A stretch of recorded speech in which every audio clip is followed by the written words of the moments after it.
In regards to if I was to describe my experience in one word, I couldn't compress it, so I'm going to say black excellence. I think leaving this program, I definitely feel like I come from a powerful place.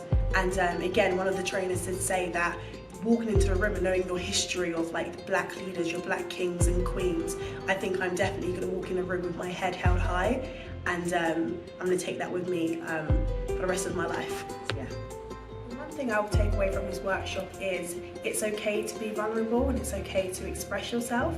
I think it's embedded in me to keep things to myself as being from Jamaican descent, and I think expressing yourself and speaking your mind, it really just takes some pressure off of you, because sometimes I feel like the world's on my shoulders. So this was a safe space for to support me, and it was very very useful, and that's one thing I'll be taking away and will definitely help me in the future. I would say to a student that is looking to participate in this GRIT program is to come with an open mind and come vulnerable as well. I think in the beginning I was quite closed off, and I was looking forward to kind of like what the trainers had to say, and I think being on this program as well, I was authentically myself, and that's one thing that Kim did say, and that's one thing that the other trainers did say as well, like just be your beautiful authentic self, and I definitely brought that forward in this program.